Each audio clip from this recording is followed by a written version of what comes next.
habíamos comenzado a hablar sobre los diferentes métodos que sirven para poder medir distancia, ¿verdad? El primero, pues, como ya lo explicamos, es un método empírico que se llama magnitud de paso, que consistía pues en realizar mediciones estableciendo pues lo que se conoce como la magnitud, y que estos levantamientos pues más que todo sirven solo para poder, digamos, realizar de manera empírica una inspección dentro del terreno, ¿verdad? En dado caso que nosotros no andemos ningún otro instrumento de medición. Luego hablábamos del odómetro.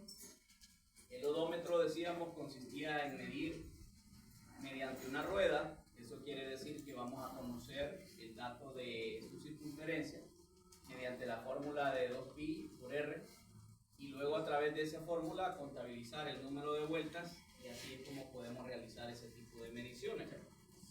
Luego pasamos a lo que es la cinta.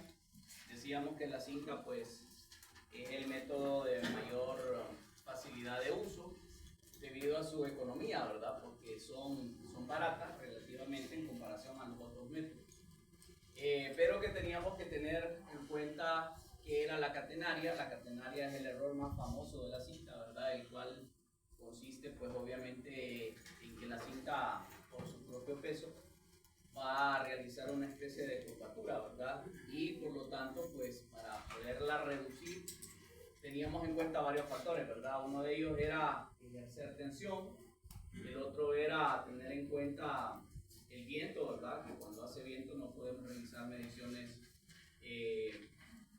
con la cinta. Otro aspecto era que la distancia máxima que se recomienda medir con la cinta de manera directa es 20 metros, ¿verdad?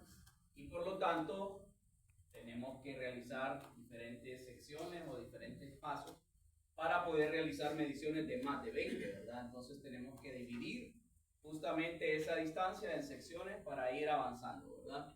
Otro aspecto también era la temperatura, porque mencionábamos pues que en algunos casos pues las cintas están fabricadas de materiales elásticos, y por ese motivo también hay que tomar en cuenta los cambios muy fuertes de temperatura.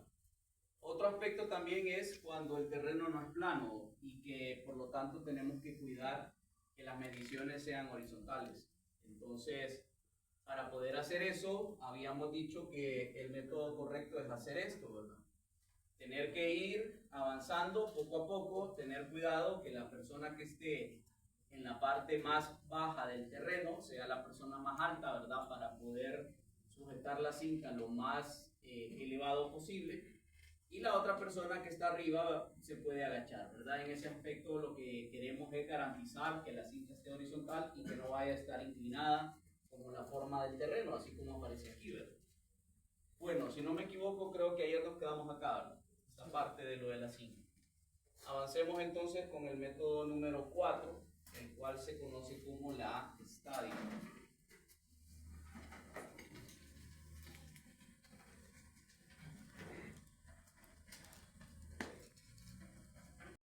Con estadia necesitamos tener también un teodolito, ¿verdad?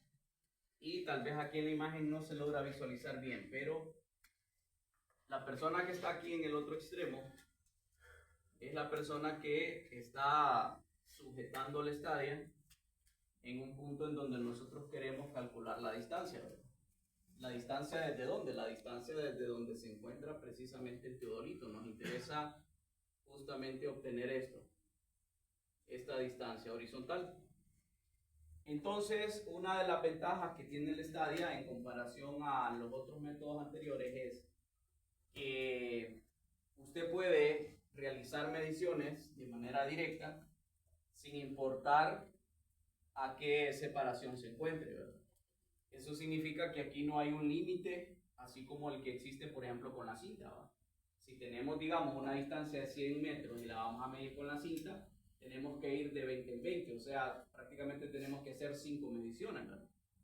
Y si el terreno es plano, lo podemos hacer rápido, pero si el terreno no es plano, vamos a tener más bien que ir reduciendo esa distancia de 20 a distancias todavía más pequeñas.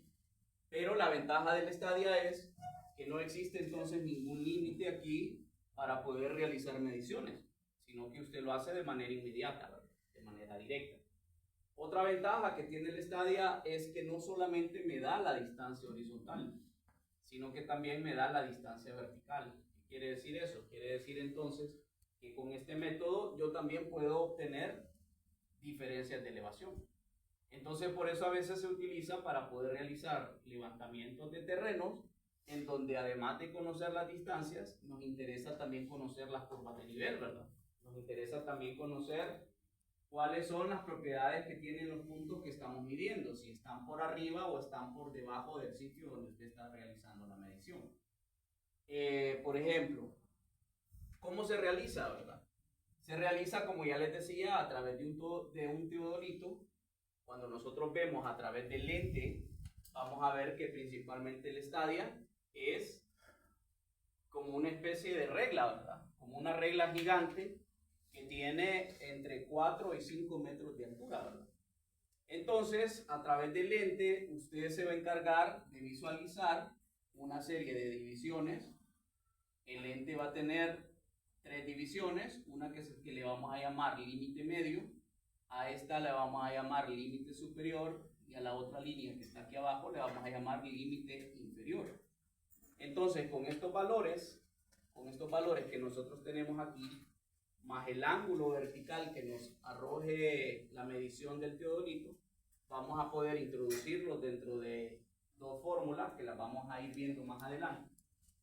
Y después con esas fórmulas vamos a poder calcular entonces de manera directa las distancias horizontales y verticales.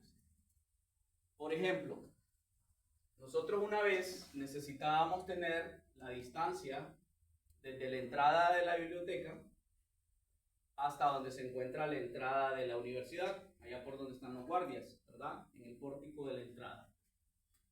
Ok. ¿Qué hubiésemos tenido que hacer, por ejemplo, si hubiésemos calculado esa distancia mediante sí?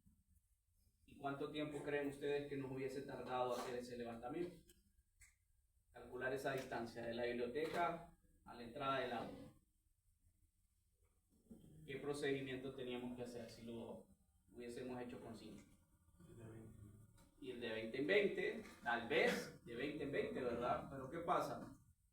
El estacionamiento tiene pendiente, ¿verdad? Teníamos que ir probablemente no de 20 en 20, probablemente de 10 en 10, tal vez, a lo largo del estacionamiento. Pero luego en la parte de abajo está la zona donde cae a la otra calle, y luego de ahí en adelante todo es terreno natural, ¿verdad? Pasamos por donde está la quebrada y después tendríamos que ir justamente a lo largo de la pendiente para arriba hasta querer llegar hasta donde estaba la medición, donde finalizaba, ¿verdad? Si lo hubiésemos hecho con cinta, ¿verdad? Teníamos que ir chapeando el monte ahí, ¿verdad? Sacando los mozotes y todo lo que estuviera ahí en el camino. Probablemente un día y medio lo hubiésemos terminado, dependiendo de la rapidez con la que la gente iba a ir haciendo la medición o limpiando, ¿verdad? Sin embargo, hicimos la medición con una Stadia, ¿verdad? Y simplemente, pues, uno de los alumnos tomó la Stadia, se fue en el carro, allá se estacionó y con el celular preguntando, ¿acá me miras? Sí. Ok, ya te tomé. Tomó la distancia, 10 minutos, ¿verdad? Ya estaba de regreso y ya estábamos sacando los cálculos. Distancia horizontal y distancia vertical, ¿verdad? Entonces tiene una gran ventaja saberse esa fórmula, porque como les decía, nos va a permitir sacar distancias siempre y cuando usted tenga visibilidad y no importa qué obstáculos existan en el camino, ¿verdad? No importa si el terreno es plano o no es plano, entonces economizamos una gran cantidad de tiempo al hacerlo así, ¿verdad? Al hacerlo con Stadia. En los proyectos de construcción, se puede realizar el uso del Stadia, se puede realizar con el teodolito, ¿verdad? O se puede realizar con un nivel. Como les decía, este método tiene esa ventaja, que permite, además de calcular distancias horizontales, también las verticales. Entonces, por ejemplo, aquí en esta imagen, miraríamos justamente, ¿verdad?, que ahora ya no está haciéndose uso de un teodolito, sino que de un nivel. ¿Cómo sabemos que ese es un nivel? Bueno, porque el instrumento en sí es de mayor facilidad de uso que el teodolito, pero el lente ya no lo podemos girar, ya no lo podemos mover hacia arriba y hacia abajo. Luego en el laboratorio ustedes lo van a usar y se van a dar cuenta que el teodolito, ¿verdad? Sí tiene la capacidad de poder girar el lente 360 grados, ¿verdad? Usted lo puede acomodar a como usted quiera, pero el nivel no, ¿verdad? Ya el nivel sirve solo para sacar datos de elevación y por eso la mira ya no se puede girar, ¿verdad? Sino que ya queda automáticamente de manera horizontal. Entonces, en este caso, esta imagen nos está mostrando una nivelación, no un levantamiento de distancias. Aquí vemos nosotros en la imagen superior, por ejemplo, esto que está aquí, nos está indicando precisamente que el uso del aparato implica una nivelación, ¿verdad? Porque todos los datos están bajo una horizontal, básicamente. Ok, entonces eso es lo que nosotros debemos de diferenciar, ¿verdad? Al momento de saber qué tipo de actividad es la que se está realizando. Bueno, esa es la estadia, luego la vamos a ver más detenidamente cuando avancemos en el contenido práctico. El método siguiente se le conoce como métodos electrónicos. Sería el 5, ¿va? Ahí está mala la numeración porque el 4 era la estadia, ¿va? Entonces ahí sería 5.1. Vamos a ver el distanciómetro electrónico.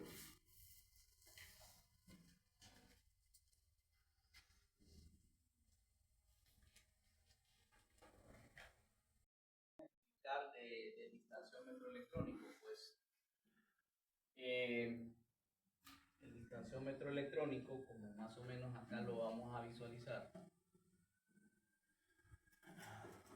es un instrumento, ¿verdad?, que tiene la facultad de poder medir mediante láser. Entonces existen diferentes modelos, así como lo que podemos ver en la pantalla, vemos que existen 6 tipos de distanciómetro, ¿verdad? Entonces es igual como cuando alguien dice yo quiero comprarme un celular, ¿verdad? Usted va a ver que dentro de la tienda existen de diferentes precios y diferentes capacidades, ¿verdad? Entonces lo mismo, ¿verdad? En el campo de la ingeniería, de igual manera, tenemos ese tipo de instrumentos, pero dependiendo del precio, va a tener cada uno de ellos diferentes utilidades. Básicamente lo que hacen es medir mediante un láser, como mencionábamos, distancias. ¿Cuáles son las ventajas? La ventaja es que, por ejemplo, nosotros podemos realizar la medición sin necesidad de más personas en algunos casos. Por ejemplo, acá vemos a una persona realizando una medición dentro de una zona que ya está construida, ¿verdad? El distanciómetro láser, por ejemplo, nos da la ventaja de que las distancias a veces las calcula de manera directa también, aunque midan más de 20. Algunos distanciómetros tienen la capacidad de medir hasta 40 metros, hasta 50, y en algunos casos también distanciómetros que miden hasta 60 metros, ¿verdad? Entonces quiere decir que nosotros podemos medir de manera directa sin tener que ir con la cinta haciéndolo paso a paso, ¿verdad? Entonces en este caso es una ventaja. Otro aspecto es que dentro de las funciones permite en algunos casos calcular áreas y calcular volúmenes también. Entonces, al seleccionar en el menú, usted tal vez quiere encontrar un volumen y le dice, ¿verdad?, que mida 3 distancias, obviamente, medir el largo, medir el ancho de una habitación y medir la altura, ¿verdad? Entonces, tenemos esa ventaja que lo podemos hacer de manera directa sin necesidad de que existan varias personas ayudándonos, ¿verdad? Se utiliza especialmente en los lugares, como les decía yo, que tengan ya superficies, generalmente superficies planas, o sea que ya estamos hablando de una pared, o de un piso, o de un ensilado. ¿Cuál es la desventaja? La desventaja es que el distanciómetro generalmente nos sirve para medir en interiores. O sea, que así queremos ir a medir un terreno, obviamente no podemos depender del distanciómetro en primer lugar, porque el láser no se logra visualizar mucho, ¿verdad? Otro aspecto que tiene que tomar usted en cuenta es que el láser nos da una distancia hasta donde encuentra un obstáculo. Eso quiere decir que, por ejemplo, acá, en algunos casos, tal vez cuando hemos llegado a realizar levantamientos de oficinas o de algunos lugares, hay materiales que son reflectivos, entonces hay que tener cuidado porque tal vez tenemos nosotros la idea de que el láser traspasa, por ejemplo, un vidrio, pero la medición realmente la está dando probablemente hasta donde se encuentra el vidrio, ¿verdad? Aunque miremos que la luz sale al otro lado. Entonces a veces hay que tener, digamos, un poquito de cuidado en ese aspecto, porque puede ser que usted se equivoque al momento de tomar la lectura, ¿verdad? Al momento de tomar la medida. De igual manera, como a veces nosotros lo estamos haciendo solos, tal vez al momento de presionar el láser, nos fijamos en el instrumento y tal vez no nos fijamos si efectivamente está apuntando hacia el lugar exacto que queremos medir. Puede ser que alguien, ¿verdad?, al fijarse solo en el instrumento, mueva el láser y ese movimiento, aunque sea pequeño, puede ser que nos dé un cambio de distancia distinto, ¿verdad? Entonces, ese tipo de cosas son las que hay que tener mucho cuidado al realizar los levantamientos. Otro aspecto es que en el exterior también afecta la neblina, ¿va? Entonces, nos sirve, como les decía, para ir a realizar un levantamiento de un terreno, ¿va? Nos sirve más que todo para lugares cerrados. Y si es posible, entre más oscuro, mejor, ¿verdad? Porque el láser se logra visualizar de manera más clara en los lugares que tienen poca iluminación. Entonces, se utilizan cuando vamos a realizar cuantificaciones de obra o cuando vamos a ir adentro de un edificio que se está llevando a cabo, que se está construyendo, nos permite esa ventaja. Bien, luego sigue dentro de los mismos métodos electrónicos. Este es el 5.1, decíamos, ¿verdad? Hay que corregir eso. El 5.2 sería GPS, el levantamiento de GPS.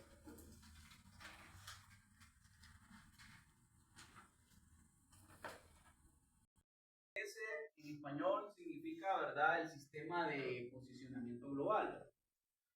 Entonces, el GPS funciona con una serie de satélites que se encuentran alrededor del planeta, ¿verdad?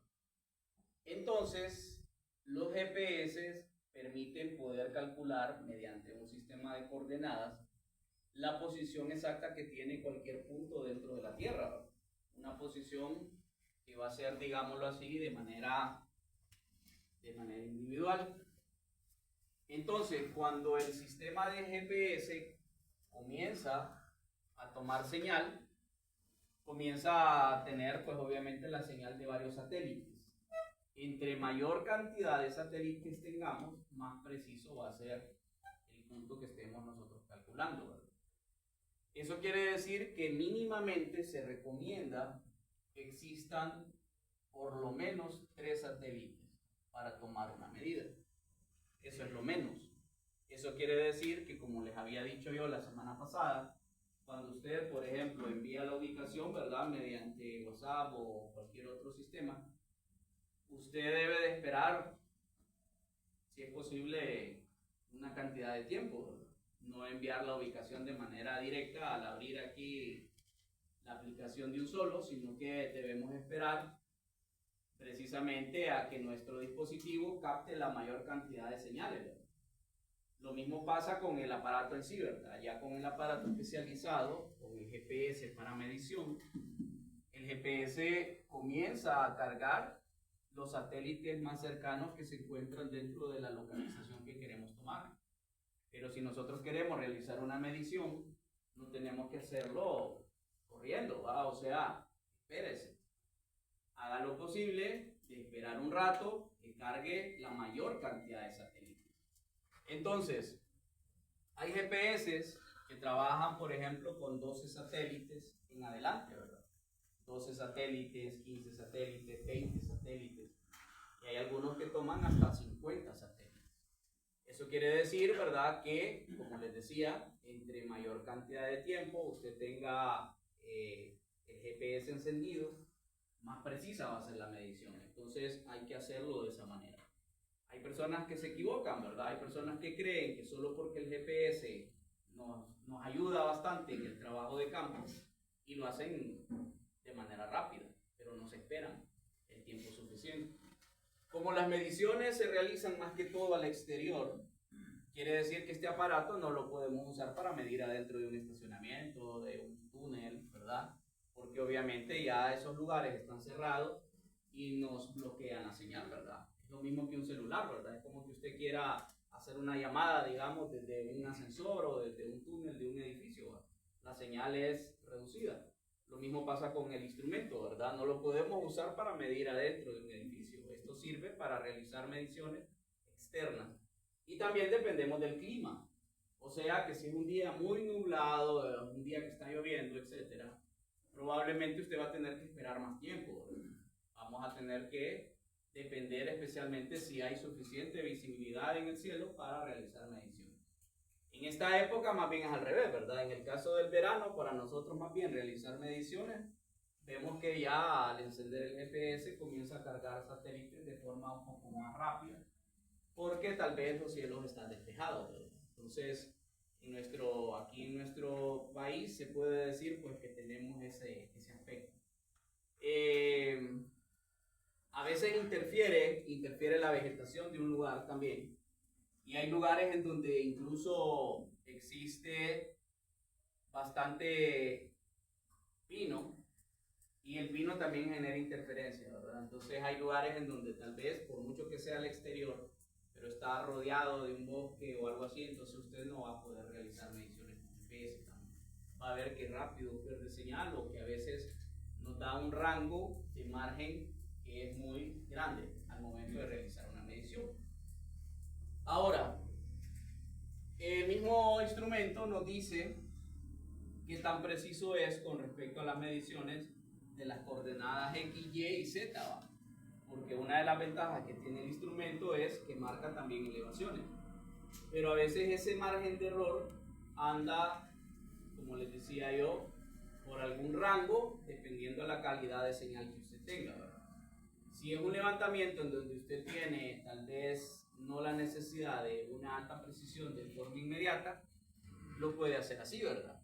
Pero si es para realizar una, qué sé yo, una división de un terreno, una urbanización, no conviene hacerlo así, ¿verdad? ¿Por qué? Porque los márgenes de error son un poquito grandes y si usted va a dividir ese terreno para luego construir, probablemente esos márgenes de errores sean muy grandes, ¿verdad? Y ahí es donde puede llegar a tener usted la necesidad de tener que regresar a realizar una medición más precisa para evitar errores, ¿verdad? Porque si usted dice, no, yo hice el levantamiento, hice la división solo con GPS, probablemente tengamos diferencias. Entonces hay que tener cuidado también, ¿verdad? Como les decía, cada método tiene su uso, tiene sus ventajas, pero también tiene sus desventajas. Por eso es importante también conocer el terreno antes o conocer el trabajo, porque así usted debe de seleccionar cuál es el mejor método para poder medir. Seguimos con el 5.3. El 5.3 es de estación total.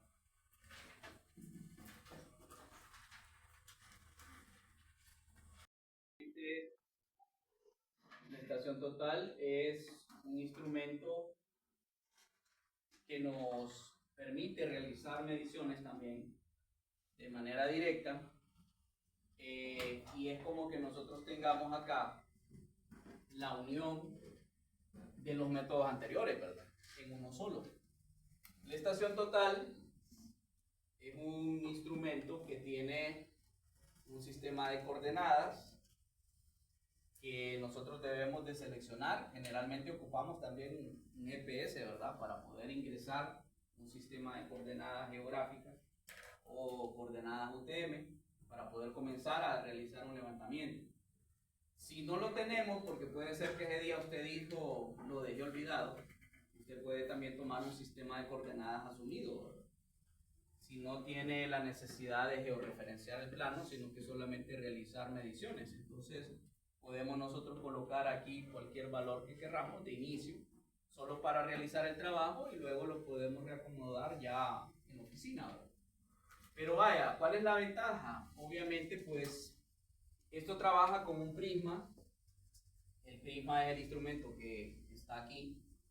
Y Y el prisma básicamente es como una especie de espejo, ¿verdad? Por decirlo así de manera sencilla, el cual se va a encargar de reflejar la señal desde la estación total, con la cual usted va a tener todas las características de este sitio, o sea, coordenadas X, coordenadas Y y también coordenadas Z, o sea, elevación. Entonces, el instrumento es un instrumento de bastante utilidad porque usted de manera rápida puede realizar un levantamiento, ¿verdad? Ya sin importar la distancia, o sea, eso quiere decir que esto no tiene ningún límite en comparación, por ejemplo, a la cinta, ¿verdad? Nosotros acá, otra vez, así como hacíamos el levantamiento con la Stadia, podemos tomar mediciones entonces bastante grandes, ¿verdad? De hecho, algunas de las estaciones tienen la capacidad de localizar el prisma sin necesidad de que nosotros lo busquemos, ¿verdad? O sea, lo enfoquemos. Existe entonces incluso estaciones ya que tienen la capacidad incluso de tomar mediciones de 600 metros.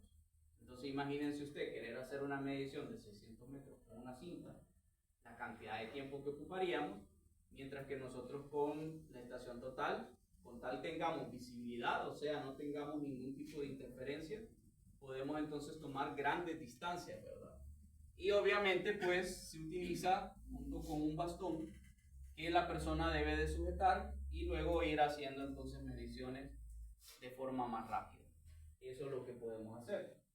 ¿Cuál es otra ventaja? Otra ventaja es que toda la información la guarda dentro del proyecto, dentro de lo que va a ser la estación.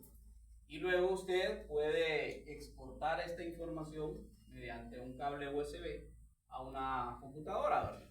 Y ya automáticamente trabajar el plano de manera directa una vez ya digitalizado. Entonces ya no le va a tocar a usted hacer cosas a mano, como por ejemplo con el Stadia, porque el Stadia implica saberse las fórmulas, tomar datos y después hacer el análisis en la oficina. Mientras que aquí no, ¿verdad? Aquí básicamente todo lo está guardando dentro del instrumento y luego lo exporta a su computadora y una vez que ya está en la computadora, básicamente ya ahora nos toca terminar de hacer el trabajo del análisis de los datos para poder terminar el plano, ¿no? Entonces ya sabemos nosotros que una vez que ya tenemos algo en una computadora, todo lo que podemos hacer, ¿verdad? Imprimir los planos, enviarlos por correo, convertirlos a PDF, etcétera, etcétera, etcétera. Entonces por eso se le dice así, ¿verdad? Estación total, porque básicamente hace casi todo el trabajo por uno. Bueno, ese sería el 5.3, ¿verdad? Vamos al siguiente que es el 5.4. El 5.4 miramos algo ahí, que consiste en realizar un levantamiento utilizando fotogrametría. Fotogrametría mediante drones. Ok, ¿cómo comenzó todo esto de la fotogrametría? Esto comenzó hace muchos años atrás cuando a alguien se le ocurrió la idea de tomar fotos. Y eso significa que ya lleva muchos años, ¿verdad? Atrás. Se dice, toda la vida siempre se nos ha dicho, ¿verdad? Que se nos ha dicho, por ejemplo, que la guerra es mala, ¿verdad? Pero se puede decir que una de las cosas, si le queremos ver lo bueno de las guerras, es que ha ayudado muchísimo a la ciencia de la fotogrametría, perdón, de la topografía en general, ¿verdad? Porque el ser humano, ¿desde cuándo está peleando? Hace 20 años, 50 años, 500 años. El ser humano básicamente está peleando desde que existe, ¿verdad? Desde que existen guerras, existen conflictos. Y los seres humanos que conocen su entorno tienen una gran ventaja en comparación a quien no lo conoce, ¿verdad? Entonces, a través de las guerras ha existido, digamos, la necesidad de conocer el entorno. O sea, siempre desde el principio de la humanidad, entonces el ser humano ha necesitado conocer su entorno para sobrevivir, ¿verdad? A pesar de que no existían libros, ni escritura, ni universidades, ser humano ha tenido que conocer su entorno, ¿verdad? ¿Para qué? Para ir a buscar las fuentes de agua, para saber en qué lugares tiene que ir a cazar, ¿verdad? En qué lugares no puede entrar, porque si entra más bien va a ser él el cazado, ¿verdad? Entonces, lo mismo que hoy en día, ¿verdad? Hoy en día, pues usted también debe de conocer su entorno, ¿verdad? Cómo llegar a la universidad, por qué ruta se va a ir, que no haya tanto tráfico, etcétera, ¿verdad? Todo eso usted lo debe de manejar. Entonces, el ser humano siempre ha necesitado eso. Pues una de las ventajas que ocurrió, por decirlo así, dentro del campo de la ingeniería, fue que a una persona se le ocurrió tener una foto de todo lo que es el entorno. O sea, decir, vamos a realizar una toma aérea y así poder conocer mejor el terreno, ¿verdad? Entonces, hace muchos años atrás, alguien dijo que quería realizar un levantamiento de una gran extensión de tierra, pero hacerlo esto con otro instrumento iba a tomar muchísimo tiempo, ¿verdad? Hacer un levantamiento de varias manzanas de terreno iba a necesitar mucho dinero, mucho personal, mucho tiempo.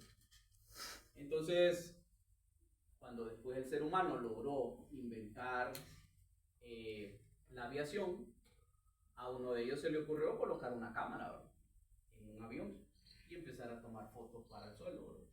Entonces ya luego fueron pasando los años y la industria militar dijo, ok, tenemos que conocer el entorno para poder saber dónde estamos ubicados, dónde podemos tenderle una trampa al enemigo, etc. Y ocupamos varias fotos del terreno. Después vino otra persona y dijo, vamos a crear una sola foto que reúna todas las fotos que tomamos para que aparezca una sola foto a escala y que así yo conozca distancias sin necesidad de irlas a medir al terreno afuera. Y ahí es donde nace, por decirlo así, la fotogrametría, ¿verdad? Entonces, antes se colocaba una cámara en un avión o en un helicóptero, pero esos costos eran muy caros, ¿verdad? Alquilar un avión, comprar la gasolina del avión, etcétera, el combustible, mantenimiento. Era un levantamiento bastante caro, ¿verdad? Hoy en día esos costos se han reducido. ¿Por qué? Porque se realiza mediante drones, ¿verdad?, los cuales tienen software que permiten poder generar lo que se conoce como una misión. O sea, usted programa qué es lo que necesita que haga el dron sin necesidad de que usted lo esté pilotando de manera automática, ¿verdad? Entonces, ¿qué es lo que hace ese programa? Ese programa define una zona, ¿verdad?, en la cual el dron va a volar y va a ir tomando muchísimas fotografías a un intervalo de tiempo, ¿verdad? Y se va a producir lo que se conoce como una malla. De hecho, pues el programa le permite a usted también programar, si quiere, que la malla se realice en ambos sentidos, ¿verdad?, con el objetivo de ir tomando mayor cantidad de fotografías. Después el programa reúne todas esas cientos de fotografías y las convierte en una sola fotografía. Y esa fotografía ya va a estar escalada, ¿verdad?, lo cual nos va a permitir, por ejemplo, calcular distancias sin necesidad de irnos al terreno, ¿verdad?, calcular distancias, encontrar áreas, ¿verdad? Entonces, todo ese trabajo que hoy se realiza es un trabajo que puede durar minutos o horas, ¿verdad?, dependiendo a qué tan grande sea la zona que usted quiera medir. Y antes no, ¿verdad? Antes necesitaba días, semanas para poder hacer un levantamiento de estos. Entonces, este levantamiento se realiza hoy en día para economizar trabajo de campo. Se levantan grandes extensiones de terreno sin necesidad de ir hacia él, ¿verdad?, solamente realizando el conocimiento mediante la fotogrametría, y de esa manera es como hoy en día se realizan también ese tipo de levantamientos. Después vino otra persona y se le ocurrió otra idea. La persona dijo, ok, ya tengo las fotografías, ya tengo la cámara, ya tengo el dron, pero ¿qué pasa si yo necesito sacar, por ejemplo, curvas de nivel? ¿Qué pasa si yo necesito incluso obtener más información? Y las cámaras se fueron cada vez desarrollando más, de manera que hoy en día existe lo que se conoce como la tecnología de LiDAR, la cual básicamente lo que hace es como una especie de escáner, ¿verdad? Funciona como un escáner, el cual tiene la capacidad de ¿qué? Tiene la capacidad de poder llegar hasta donde se encuentran todos los puntos en el terreno y realizar un modelo tridimensional de una superficie. Entonces, ¿para qué nos sirve esto? Nos sirve para obtener curvas de nivel, para poder hacer ubicaciones y, como les dije, sin necesidad de ir a ese lugar, ¿verdad? Entonces, hoy en día estamos, digamos, aquí en topografía, estamos utilizando este tipo de tecnología láser que nos permite poder obtener una gran cantidad de información en cuestión de horas, ¿verdad? Sin necesidad también incluso de tocar esa zona. Por ejemplo, uno de los adelantos de la fotogrametría es en el campo de la arqueología. El campo de la arqueología ha desarrollado también la propiedad de poder realizar levantamientos de manera más rápida. Antes, por ejemplo, buenos días, va a tener reunión. Acá, ¿verdad? Decíamos con la arqueología. ¿Cuánto tiempo tomó descubrir una zona o un sitio arqueológico? Desarrollarlo, estudiarlo, ¿verdad? Muchas décadas de exploración. Por ejemplo, en la selva donde se encuentra las ruinas de Tikal en Guatemala, se hizo un levantamiento mediante LIDAR y se logró prácticamente obtener los datos de toda la zona de la selva alrededor de las ruinas de Tikal. Ya lleva más o menos, la ciudad lleva como más o menos 55 años, creo, de desarrollo de la arqueología, y solamente se creía que supuestamente la ciudad tenía como aproximadamente 4 kilómetros cuadrados, ¿verdad? Eso era lo que habían desarrollado los arqueólogos en casi 50 años de exploración.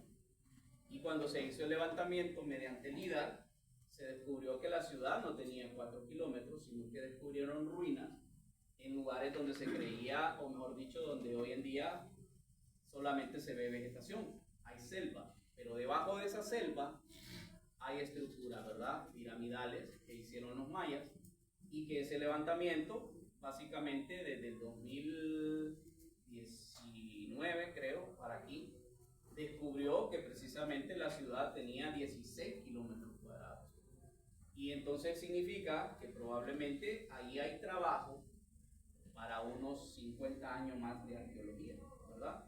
Entonces, ahora ya no va a ser necesario tener que ir, como quien dice usted, con un machete a cortar todos los árboles que están ahí para poder descubrir dónde están ubicados esas pirámides, ¿verdad?